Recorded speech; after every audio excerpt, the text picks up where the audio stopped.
بسم الله الرحمن الرحيم العالمين والصلاة والسلام على نبينا محمد وعلى آله وصحبه أجمعين وبعد السلام عليكم ورحمة الله وبركاته. Continue Inch'Allah Ta'ala nos cours sur les règles du jeûne et avant donc de reprendre ou de continuer la suite, j'aimerais ici revenir sur une mas'ala que nous avons citée concernant la femme enceinte et la femme qui allait. Et nous avions dit, en suivant donc euh, le livre, que la femme enceinte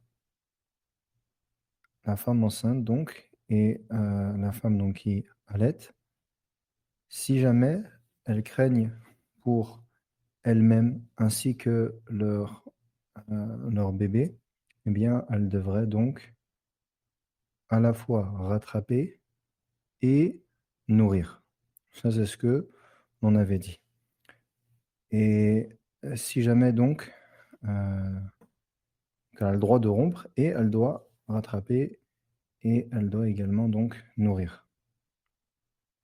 Et si jamais non. Et donc ici, ça, ce qu'il faut savoir, c'est quoi? C'est que c'est le madhab de l'imam Ahmed. Taïb. Et nous, dans la plupart de nos cours, pour ceux qui ont l'habitude d'écouter, nous suivons la plupart du temps donc ce madhab. Et comme vous le savez, le fiqh, la jurisprudence, est une matière dans laquelle il y a de très nombreuses divergences. Et le fait d'étudier le fiqh, donc, ou plutôt l'étude du fiqh, implique une certaine méthodologie. Afin de pouvoir mémoriser les différentes formes des masail. Donc tu mémorises taswir al-mas'ala, tu vas conceptualiser, tu vas réussir à comprendre tasawwur, donc tu vas réussir à conceptualiser ces choses que l'on voit, à te les imaginer dans leur instant, dans leur cas de figure concret. Et donc cela nécessite une certaine méthodologie. Et parmi les choses qu'il convient de faire lorsque l'on commence l'étude de la jurisprudence, c'est de ne pas étudier les masail, donc les points de jurisprudence, avec à chaque fois toutes les divergences. Car celui qui étudie et qui, à chaque mas'ala, va chercher, plutôt va étudier que les Hanabila, ils disent A, que les Malikiya, du madhab Malik, ils disent B, que Shafi'iyya et Hanafiya, ils disent C, par exemple. Et tu vois les différentes paroles de chacun des Sahaba. Certains Sahaba ont vu tel avis et d'autres ont eu tel avis. Et après, tu rajoutes les contemporains, Sheikh Al-Albani, Sheikh Ibn Baz, Sheikh Al-Uthaymin. Celui qui cherche à apprendre le fiqh de cette manière-là, yani, quand je dis à apprendre le fiqh, c'est-à-dire à débuter son apprentissage du fiqh par cette méthodologie-là, assurément, il a très peu de chances d'arriver jusqu'au bout, car c'est un chemin qui est très épuisant et qui nécessite donc d'engranger une grande quantité d'informations. Et c'est pour cela que dans les cours que je donne, j'essaye toujours de ne pas de rentrer le moins possible dans al-khilaf, dans les divergences. Et cela non pas pas toujours par ignorance, mais afin, comme je l'ai dit, d'adopter une méthodologie qui est appropriée. Une méthodologie qui est appropriée et qui nous permet d'avancer de manière simple. Parce que voir à chaque fois 3, 4 mas'ala dans un cours, masail dans un cours, et à chaque fois voir dans chacune des masail le khilaf, la divergence, c'est très compliqué. Dans le cours précédent, concernant cette mas'ala de jugement du jeûne concernant celle qui allait et qui est enceinte. On a vu donc, comme je l'ai répété, que lorsqu'elle craint pour elle-même et son bébé, eh bien, qu'est-ce qu'elle doit faire? Elle a le droit de rompre son jeûne et elle doit rattraper et nourrir. Et ici, il y a une divergence. Il y a une divergence. Et la divergence, donc,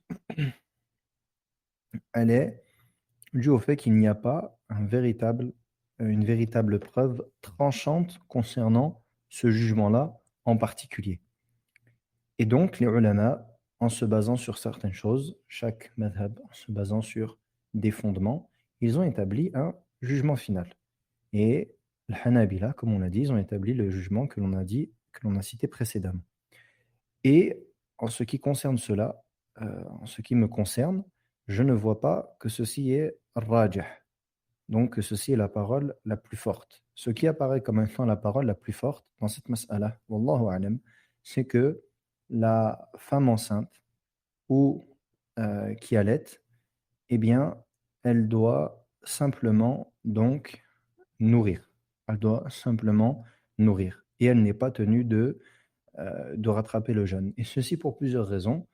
Parmi les raisons de cela, le athar de Ibn Abbas, radiyallahu anhuma, qu'il dit والمرضع والحبلى إذا خافتا على أولادهما أفطرتا وأطعمتا. Il dit donc al-murdi' et al-hubla, celle qui allait et celle qui est enceinte, si elle a peur pour elle, pour leur, elles ont peur pour leurs enfants, donc cette femme-là elle a peur pour son enfant, eh bien elle rompt son jeûne et elle nourrit. Et ici, ce qui est apparent du radiyallahu anhu, c'est donc qu'elle nourrit. Et ceci pour ce athar et également d'autres raisons. Si l'on observe la situation de beaucoup de nos sœurs qui sont donc des mères, qu'Allah Azza wa Jal préserve les femmes de l'islam, eh bien, tu trouves que il arrive souvent qu'une femme, elle tombe enceinte, et donc, pendant sa période de grossesse, il y a des chances que pendant ces 9 mois, il y ait le mois de Ramadan, puis elle va allaiter, peut-être pendant 2 ans, et ensuite, il se peut qu'au bout des 2 ans, eh bien, elle retombe enceinte. Et elle, encore une fois, elle rate le jeûne, puis allaite. Donc, il peut se passer 1, 2, 3 ans sans qu'elle n'ait pu jeûner. Et rattraper 90 jours de jeûne, c'est assez conséquent. Rattraper 90 jours de jeûne, c'est assez conséquent. Et effectivement, on peut établir de ce point de vue qu'il y a en cela une certaine mashaqqa. Et ceci fait également partie des choses qui nous amènent à dire, Wallahu a'lam, que ce qui est le plus apparent ici, c'est que il lui suffit, Inch'Allah ta'ala, de nourrir. Donc, ça, c'est concernant cette mas'ala. Taïb. C'était pour revenir à ce que l'on avait cité précédemment. Naam. Ensuite, قال المصنف المسألة الثانية مفطرات الصائم. Nous allons donc voir maintenant ce qui rompt le jeûne, ce qui annule le jeûne. وهي الأشياء التي تفسد على الصائم صومه وتفطره ويفطر الصائم بفعل أحد الأمور التالية. Donc, ce sont les choses qui annulent, qui corrompent le jeûne de celui qui jeûne. Et donc, qui devient non plus jeûneur, mais il est muftir. Et ceci par plusieurs choses. Al-awwal, al-aklu aw shurbu amdan. Premièrement, c'est le fait de boire ou de manger volontairement. من قوله تعالى وكلوا واشربوا حتى يتبين لكم الخيط الأبيض من الخيط الأسود من الفجر ثم أتموا الصيام إلى الليل. Car Allah Ta'ala dans Surat al-Baqarah, le verset qu'on a cité plusieurs fois dans la traduction, mangez et buvez jusqu'à ce que se distingue le trait blanc du trait noir du fajr, puis complétez le jeûne jusqu'à la nuit. Donc ici, dans cette ayah, mangez et buvez pendant la période où ceci est permis. Et ensuite, ici Allah Tabaraka wa Ta'ala dit hatta jusqu'à, c'est-à-dire jusqu'à ce que vous parviennent donc, jusqu'à ce que vous rentriez dans l'heure de le fajr. Et ensuite, thumma atimmu siyama ila al-layl. Puis après cela, complétez le jeûne jusqu'à la nuit. فقد بيّنت الآية أنه لا يباح للصائم الأكل والشرب بعد طلوع الفجر حتى الليل غروب الشمس. أما من أكل أو شرب ناسيا فصيامه صحيح ويجب عليه الإمساك إذا تذكر أو ذكر أنه صائم لقوله صلى الله عليه وسلم من نسي وهو صائم فأكل أو شرب فليتم صومه فإنما أطعمه الله وسقاه. Et ensuite, donc, ce verset-là, il nous montre que il est permis aux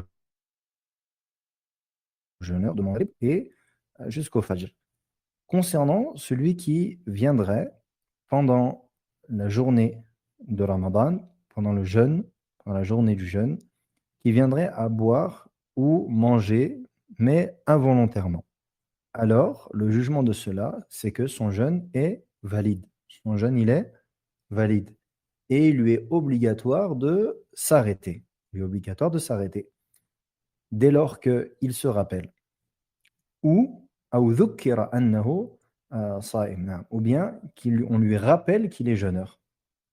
Et ça, je me souviens, subhanallah, il y a très longtemps ça, en France, on avait fait l'i'tikaf dans la mosquée. Et subhanallah, il y avait donc dehors, il y avait une grosse pluie avec de la grêle. C'était en plein été. Et quand on faisait l'i'tikaf, et le frère, quand il a vu il a vu la grêle, il est sorti dehors. Et il a vu plein de grêlons comme ça, il en a pris un. Et il était tout farhan, il était tout content. Et ensuite, qu'est-ce qu'il a fait? Il l'a mis dans sa bouche. Ils étaient vraiment gros. Et il l'a mis dans sa bouche. Il a commencé à sucer et à boire, en fait. Je dis, mais tu fais quoi, Harry? Et en fait, le frère, alors, Mbalek, c'est un frère qui est très fort. Yani, il, est il est en surpoids, je peux le dire comme ça, je pense. Et je me suis dit, peut-être que le frère, il jeûne pas, il a des problèmes de santé, il jeûne pas. Je l'ai regardé un moment et j'ai hésité. Je dis, mais au début, j'ai rien dit. Je lui dis, mais Harry, mais tu jeûnes pas? Après, il me dit, ah, astaghfirullah, astaghfirullah. Mais pourquoi tu m'as pas dit depuis tout à l'heure, tu me vois en train de le manger, tu me dis rien? J'ai dit, Wallah, Harry, tu l'as tellement pris euh, norme que tu jeûnes pas. Peut-être que t'es pas tenu de jeûner. Tu es avec nous, tu fais la ibada, etc. Mais qu'au fond, peut-être tu jeûnes pas. Wallahu a'lam. Et le frère Muskin, il avait pris ça, il l'avait mis dans sa bouche. Et donc, forcément, ça fait partie des choses qui rompent le jeûne. Mais ici, le frère, il avait oublié. Donc, c'est pour ça ici. Donc, dès lors que l'on se rappelle ou qu'on nous rappelle, parce qu'il est possible que toi-même, tu oublies complètement et quelqu'un te dise, mais qu'est-ce que tu fais? Tu jeûnes. Et si jamais tu vois quelqu'un faire quelque chose de manière volontaire, yani qui rompt le jeûne volontairement, tu dois l'empêcher. Enfin, le lui rappeler plutôt. Naam. Et la preuve de cela, que le jeûne il est valide, c'est la parole du prophète alayhi salatu wassalam, celui qui oublie en étant en état de jeûne et qui mange ou qui boit alors qu'il continue son jeûne, car c'est Allah subhanahu wa ta'ala qui l'a nourri et abreuvé. Wa yufsidu as-sawma ويفسد الصوم بالسعوط وبكل ما يصل إلى الجوف ولو من غير الفم مما هو في حكم الأكل والشرب الإبر المغذية. نعم. Et ici donc, ensuite il nous dit également parmi les choses qui annulent le jeûne, c'est as-sa'out. As-sa'out, c'est les médicaments que l'on va mettre dans le nez. C'est les médicaments que l'on va faire passer par le nez, donc les liquides qui passent par le nez. Il dit, et tout ce qui arrive à el-jawf, donc tout ce qui arrive dans nos entrailles, tout ce qui arrive dans nos entrailles, tout ce qui rentre dans notre ventre, ou plutôt la gorge, pardon, tout ce qui passe par la gorge, eh bien, cela va annuler donc le jeûne. Il dit, et même ce qui ne passerait pas par la bouche, tant que cela est dans le jugement de la nourriture et de la boisson. Tel que, vous savez, quand on est à l'hôpital et comment on appelle ça? Euh, qu'on a un traitement qu'on nous met dans les veines et qui nous nourrit. J'ai oublié comment est-ce qu'on appelle ça, mais je pense que vous voyez de quoi je veux parler. Eh bien, ceci ne passe pas par la gorge. Cela ne passe pas par la gorge. Naam, ce qui est intraveineux. Naam. les piqûres intraveineuses par lesquelles on nourrit. Taïeb. Bien ici, ça ne passe pas par la gorge, mais cela nourrit et cela abreuve. Donc, cela a le même jugement. En revanche, est-ce que non, il ne le cite pas. Et en revanche, donc, certaines personnes peuvent poser des questions concernant, par exemple, des vaccins ou autres, des choses qui sont des piqûres, mais qui ne sont pas. Est-ce que cela rompt donc le jeûne ou pas? Bien ici, ce qui est le plus probant, Allahu alam, c'est que cela dépend si ceci nourrit ou ne nourrit pas. Donc, comme on a dit précédemment, ce qui est intraveineux qui va nous nourrir pendant que l'on est, par exemple, à l'hôpital ou autre, si jamais c'est quelque chose qui nourrit, donc qui a le même jugement ou qui abreuve, qui a le même jugement en vérité que la nourriture ou que la boisson, eh bien, nous disons cela rompt le jeûne. Et si jamais c'est une piqûre, mais qui n'est pas de cet ordre-là, alors cela n'annule pas le jeûne. Tel que les vaccins, par exemple. Wallahu a'lam. Non, les injections nutritionnelles, non, je parle de ça, oui. Barakallahu fik. J'avais pas le terme. طيب. Ensuite, المفسد الثاني الجماع يبطل الصيام أو يبطل الصيام بالجماع فمن جامع وهو صائم بطل صيامه وعليه التوبة والاستغفار وقضاء اليوم الذي جامع فيه وعليه مع القضاء كفارة وهي عتق رقبة فإن لم يجد صام شهرين متتابعين فإن لم يستطع أطعم 60 مسكينا لحديث أبي هريرة رضي الله عنه قال بينما نحن جلوس عند النبي صلى الله عليه وسلم إذ جاءه رجل فقال يا رسول الله هلكت فقال ما لك قال وقعت على امرأتي وأنا صائم قال رسول الله صلى الله عليه وسلم هل تجد رقبة تعتقها قال لا قال هل تستطيع أن تصوم شهرين متتابعين قال لا قال هل تجد إطعام 60 مسكينا قال لا قال فمكث النبي صلى الله عليه وسلم فبينما نحن على ذلك أتي النبي صلى الله عليه وسلم بعرق فيه تمر والعرق المكتل قال أين السائل فقال أنا قال خذ هذا فتصدق به فقال الرجل أعلى أفقر مني يا رسول الله فوالله ما بين لابتيها يريد الحرتين أهل بيت أفقر من أهل بيتي راح نيابه ثم قال أطعمه أهلك أطعمه أهلك. Donc ici, l'annulatif, le deuxième annulatif du jeûne, c'est les rapports intimes, les rapports sexuels pendant la journée du mois de Ramadan, pendant l'état de jeûne. Donc, le jeûne est annulé par cela.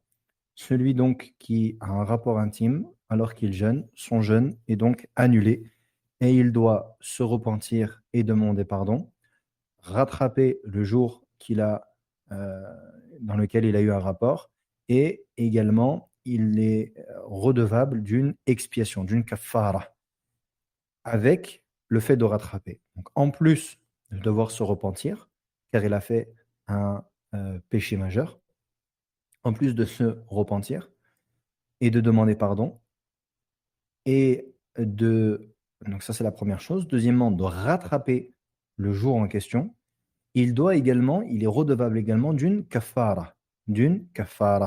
Al-kafara, c'est donc l'expiation. Quelle est-elle? C'est le fait d'affranchir un esclave. Et s'il n'a pas d'esclave à affranchir, alors il doit jeûner 2 mois consécutifs. Et s'il ne peut pas, alors il doit nourrir 60 pauvres. Quelle est la preuve de cela? La preuve de cela est le hadith de Abi Huraira radiyallahu anhu.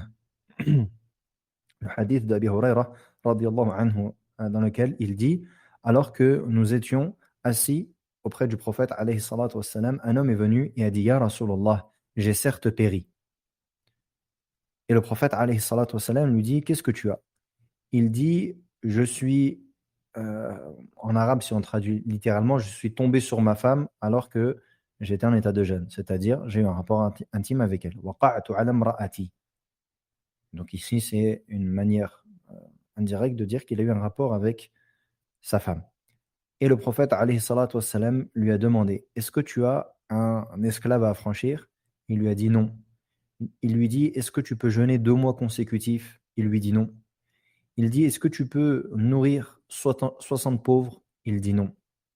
Alors le prophète alayhi salatu wassalam, est resté ainsi.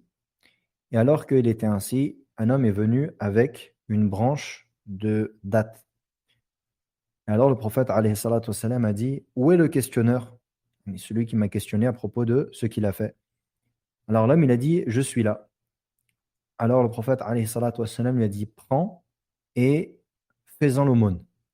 Alors l'homme, il a dit, subhanallah, est-ce que je devrais faire l'aumône à quelqu'un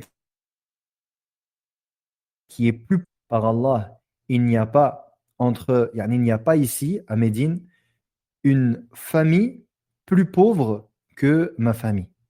Alors le prophète alayhi salatu wassalam, a rigolé jusqu'à ce que l'on voit ses dents et il dit, nourris avec cela ta famille. Donc on tire de ce hadith plusieurs règles. La première règle, c'est que le jugement de celui qui a eu un rapport intime pendant le mois de Ramadan, c'est que, premièrement, au niveau d'al-kaffara, la kaffara, donc l'expiation dont il est redevable, c'est l'affranchissement d'un esclave. Et s'il ne peut pas, comme l'homme le lui a signifié ici au prophète, alayhi salatu wassalam, alors c'est de jeûner 2 mois consécutifs. Et ici, d'ailleurs, pour rappel, en islam, lorsque les règles religieuses sont liées au temps, sont liées à des mois, à des jours, des semaines, on parle de mois et d'années hégiriens. On ne parle jamais de miladi. On ne se base jamais sur le calendrier grégorien. Taïb. Donc ici, 2 mois consécutifs, par exemple, la personne, elle ne va pas dire bah, je vais jeûner. S'il y a une personne à une kafara et qu'elle doit jeûner, elle ne dit pas je vais jeûner janvier et février. Et tu comptes janvier et février. Et en plus de ça, février, comme vous le savez, c'est un mois qui n'est pas, même dans le calendrier grégorien, qui est problématique, qui n'est pas comme les autres mois en termes de nombre de jours. Donc ça, ce n'est pas valide. Et ça, il faut faire attention. Lorsque les règles en islam, toutes les règles qui sont liées au temps, elles sont basées sur le temps, donc le calendrier hégirien, et non pas grégorien.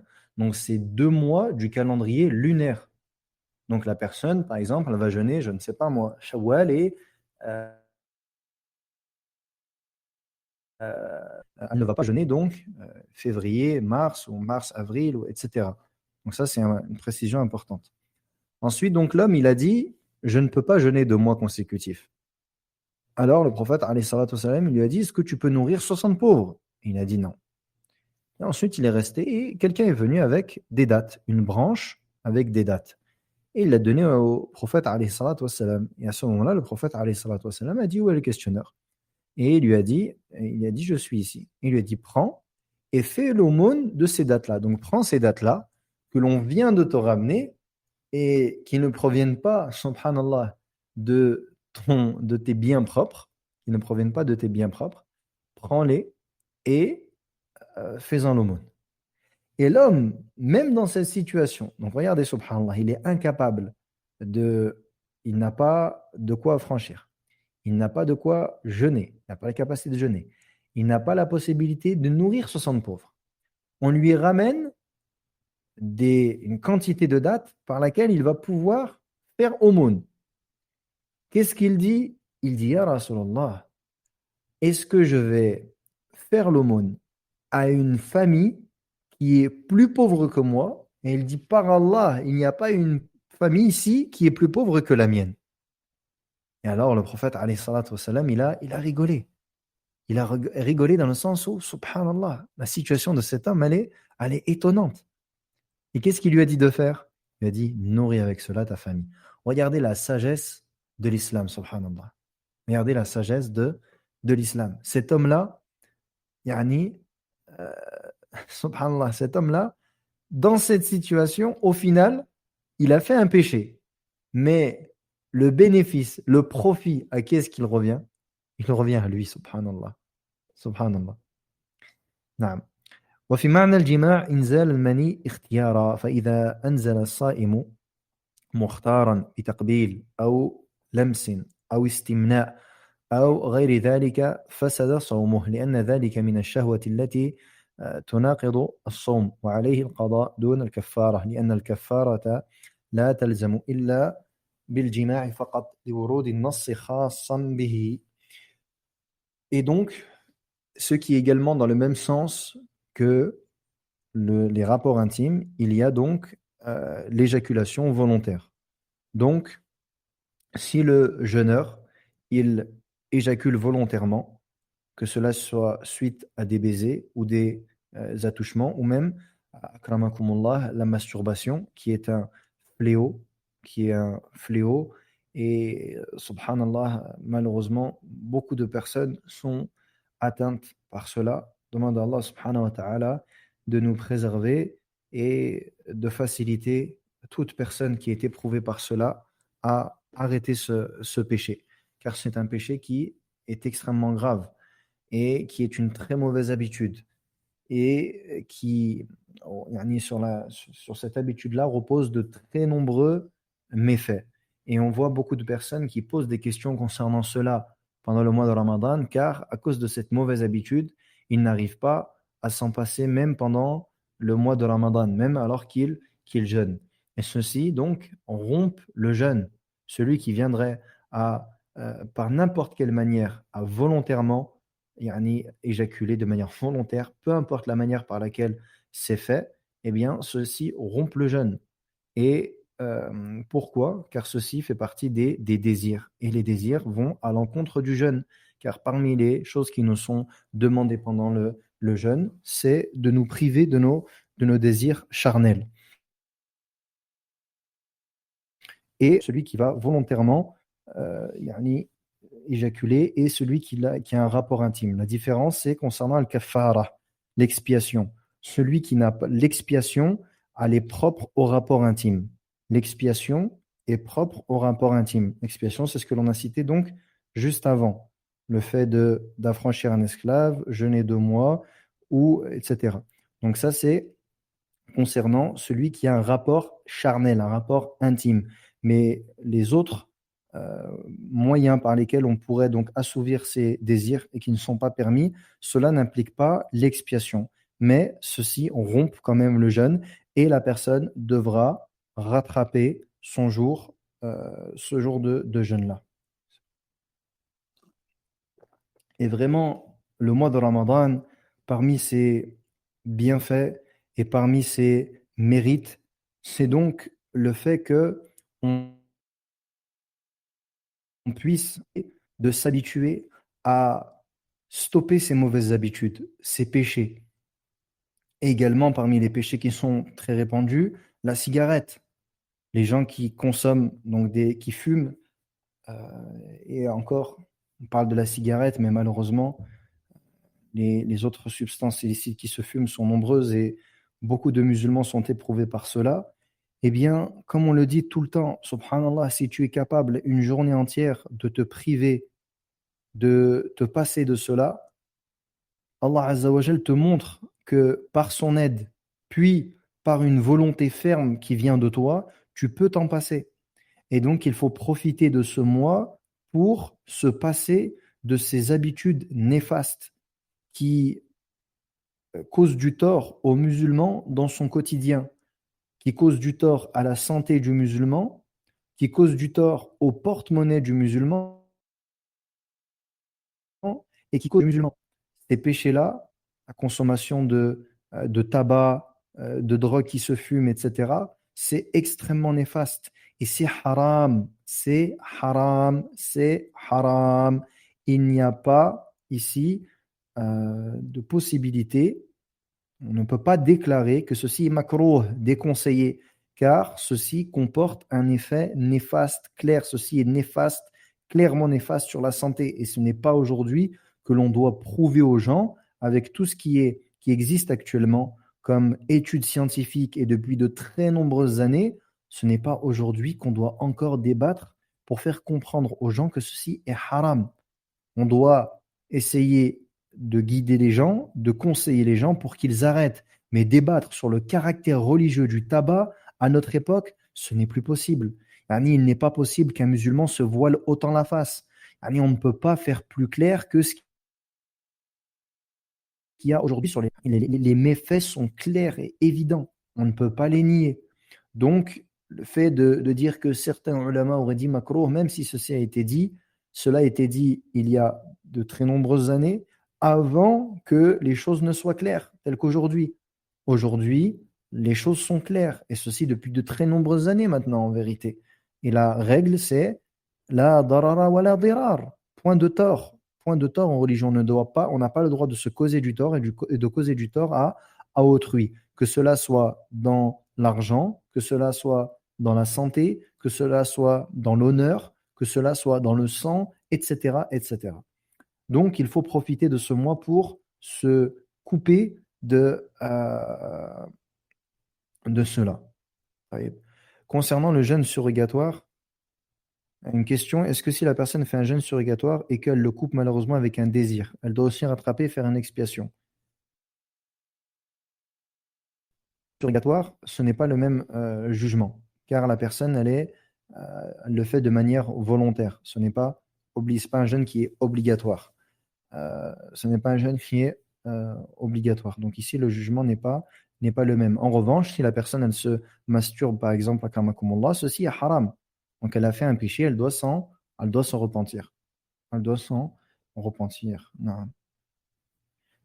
Ensuite, non. أما إذا نام الصائم فاحتلم أو أنزل من غير شهوة كمن به مرض فلا يبطل صيامه لأنه لا اختيار له في ذلك. Concernant la personne qui viendrait à s'endormir et qui aurait donc fait un rêve érotique, un rêve charnel, et dont la personne se serait réveillée donc avec, se rendu compte au réveil qu'elle a éjaculé par exemple. Eh bien, ceci ne rompt pas le jeûne, pas éjaculer dans l'éveil, mais sans désir, tel qu'une personne qui serait malade et qui aurait cette chose-là qui sort, donc sans volonté. Eh bien, cela n'annule pas le jeûne, car ici, il n'y a pas de ikhtiyar, il n'y a pas de volonté, ce n'est pas fait de manière volontaire. En revanche, on doit bien faire ghusl al-janaba. Ça, il n'y a pas de question, il n'y a pas de débat à ce sujet. On doit bien faire ghusl al-janaba. Une personne qui viendrait donc commencer le mois commencer sa journée du jeûne de Ramadan. Donc, Salat al-Fajr, et la personne, elle souhaite se rendormir après Salat al-Fajr, par exemple. Et elle a commencé son jeûne. Et au réveil, elle se rend compte que ses habits sont mouillés.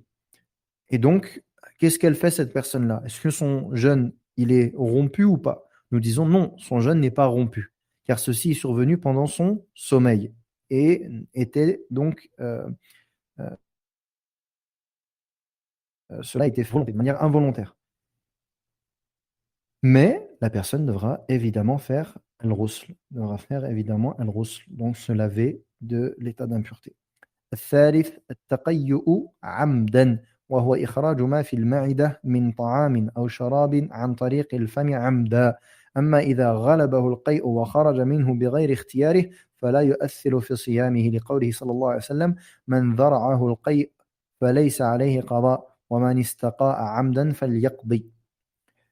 Ensuite, l'annulatif numéro 3, c'est le fait de se faire vomir. Donc, celui qui viendrait à se faire vomir, à vomir de manière volontaire, cela donc rompt le jeûne. Cela rompt le jeûne. En revanche, si la personne vient à vomir mais de manière involontaire, la personne subit le vomi.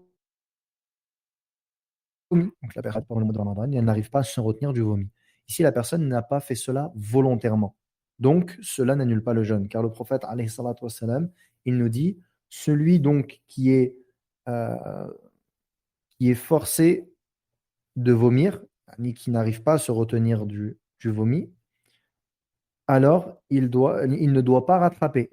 Falaysa alayhi qada, il ne doit pas rattraper. Et celui qui se fait vomir volontairement, alors il doit rattraper. Donc le fait de se faire vomir, cela rompt le jeûne.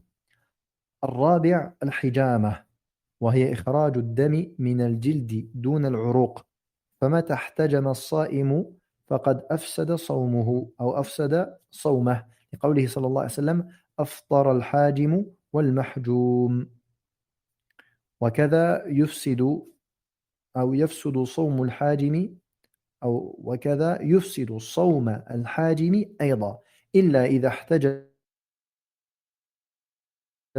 ولم يحتج إلى مص الدم فإنه والله أعلم لا يفطر. Le quatrième annulatif, c'est al-hijama. Al-hijama, c'est le fait donc de faire sortir le sang de la peau. Faire sortir le sang de la peau en dessous de al-uruq, donc des veines.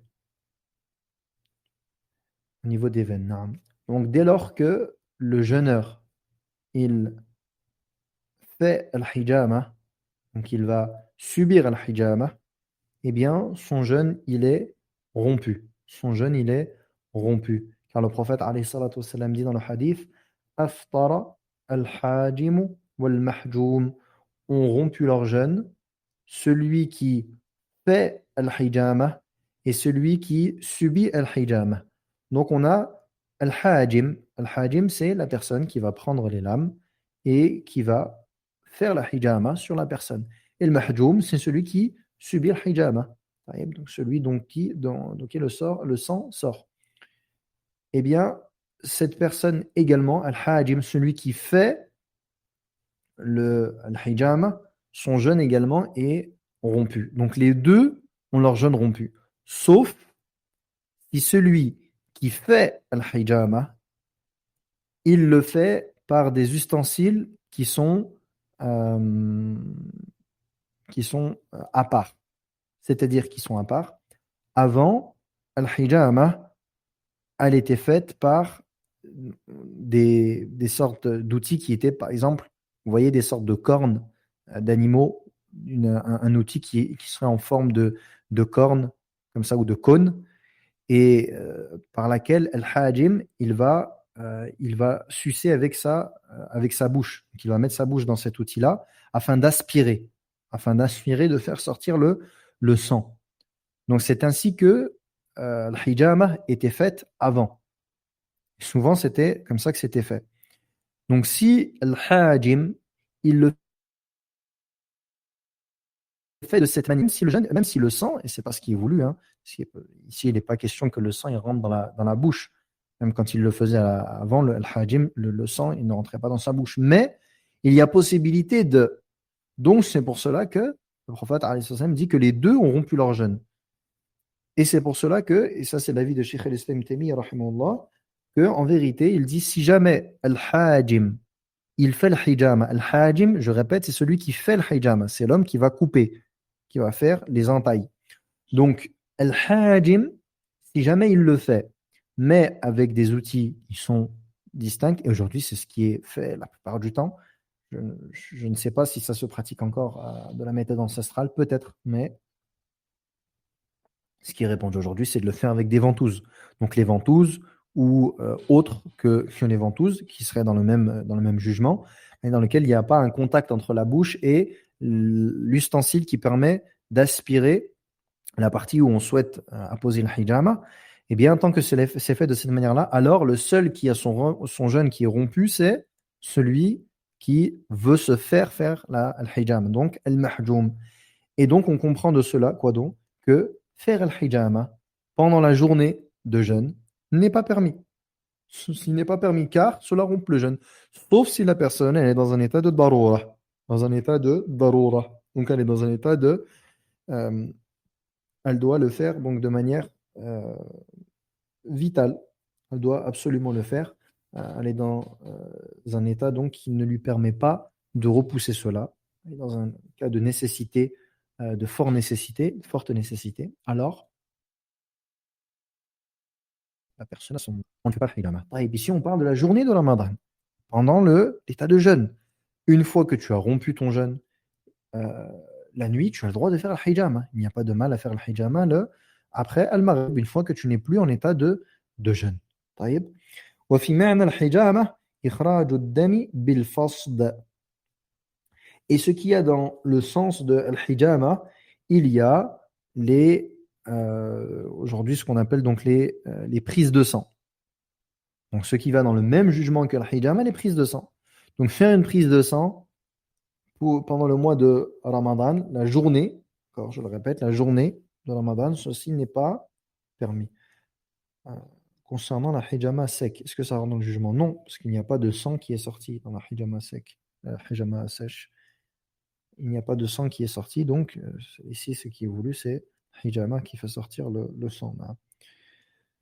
Donc, si quelqu'un viendrait, par exemple, aurait l'intention de faire un don du sang pendant Ramadan, qu'est-ce que pendant la journée, donc pendant l'état de jeûne, qu'est-ce que l'on dit? On dit non, ceci rompt le jeûne. Donc toute prise de sang, que ce soit pour un don ou quoi que ce soit, toute prise de sang, pendant le mois de Ramadan, c'est dans le même jugement.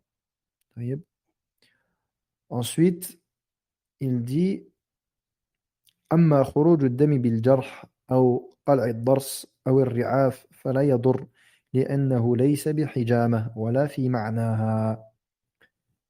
En revanche, le fait qu'il y ait du sang qui sorte à cause d'une blessure, à cause d'une plaie, d'une blessure, ceci n'est pas dans le même jugement, ceci ne rompt pas le jeûne.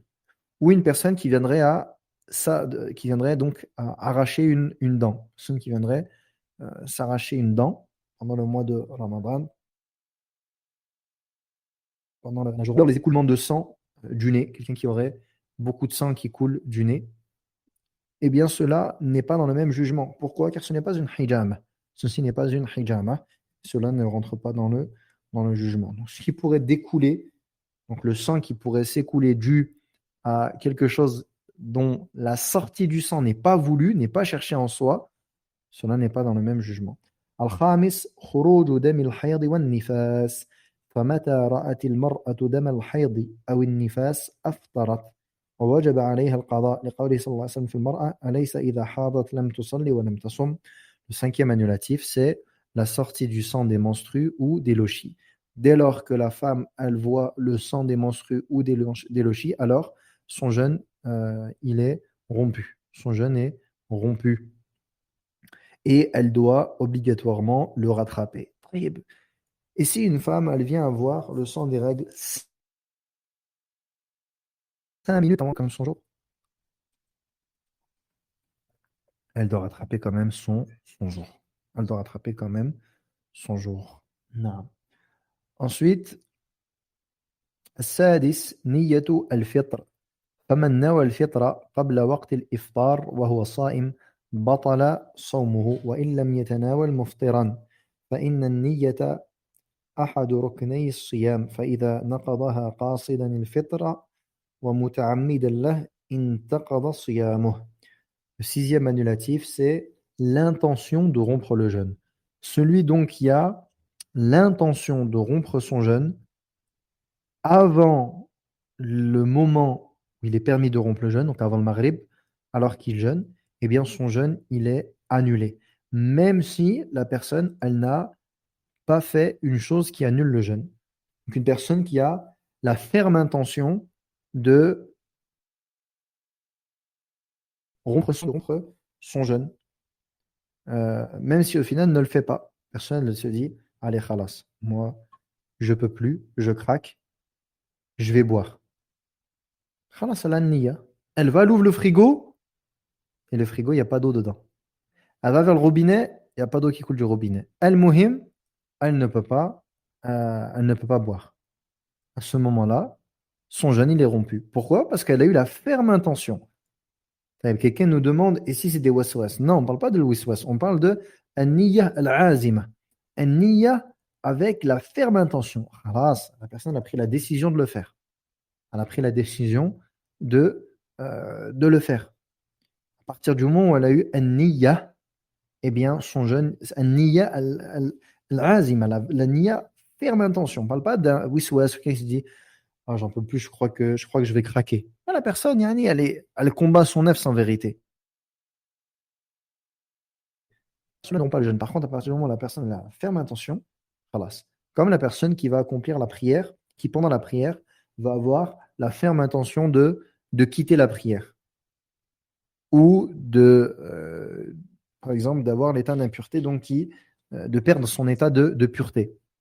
À partir du moment où il y a une ferme intention, alors euh, ceci donc rompt l'adoration en question. السابع الردة لمنافاتها للعبادة ولقوله تعالى لئن أشركت ليحبطن عملك. Le septième annulatif qu'Allah nous en préserve, c'est l'apostasie. Le fait que la personne a l'apostasie, elle sort de l'islam. Car cela annule les œuvres. Allah Ta'ala nous dit لئن أشركت ليحبطن عملك. Et si tu associes, alors tes œuvres seront annulées. طيب. Ensuite, الباب الثالث مستحبات الصيام ومكروهاته وفيه مسألتان.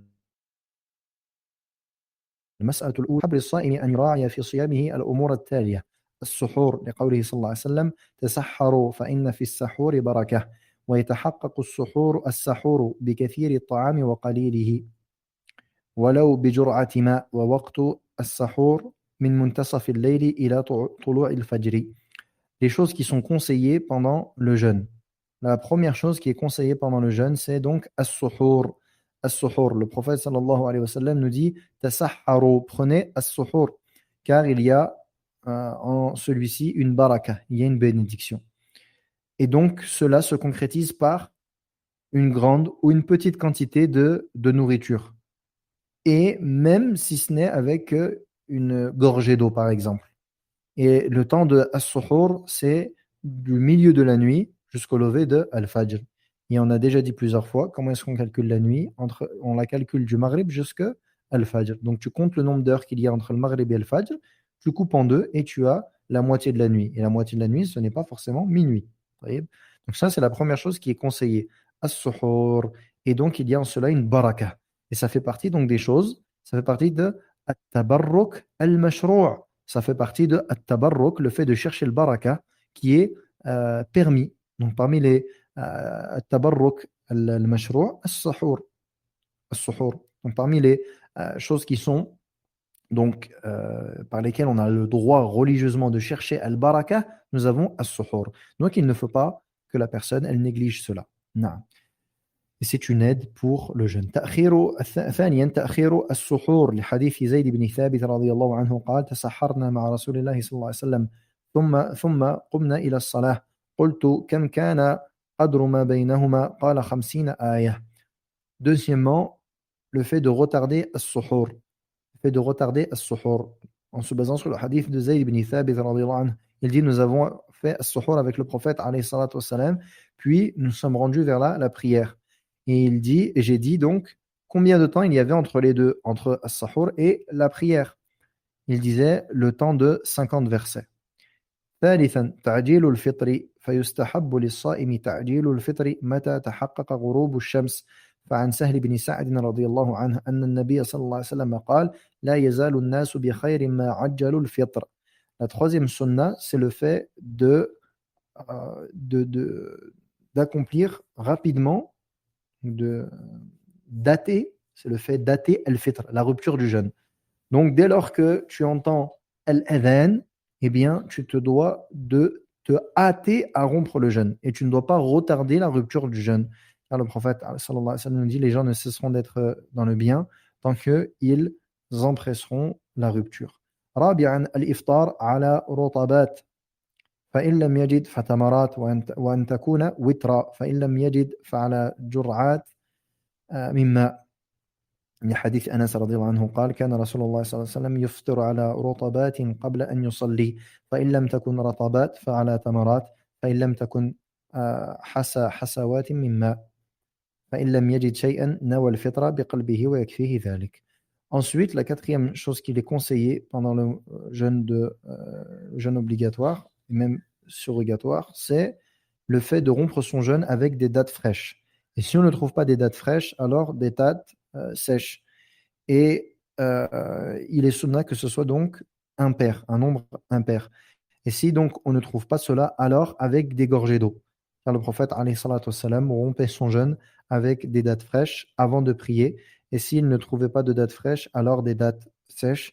Et s'il ne trouvait pas, alors avec des gorgées d'eau. Et si la personne ne trouve rien de cela, alors elle a l'intention, avec son cœur, de rompre le jeûne. Allah subhanahu wa ta'ala nous comble de ses bienfaits. خامسا الدعاء عند الفطر وأثناء الصيام لقوله صلى الله عليه وسلم ثلاثة لا ترد دعوتهم الصائم حتى يفطر والإمام العادل والمظلوم. Ensuite, cinquièmement, l'invocation pendant la rupture, au moment où tu rompes le jeûne. Donc faire ad-du'a, invoquer au moment de la rupture du jeûne et pendant le jeûne, car le prophète alayhi salatu wassalam, il dit trois personnes dont l'invocation n'est pas rejetée: le jeûneur jusqu'à ce qu'il rompe son jeûne, l'imam, yani le gouverneur qui a subi une injustice. Donc c'est pour cela que parmi les choses qu'il incombe de faire pendant le mois de Ramadan, c'est de multiplier les invocations. De multiplier les invocations.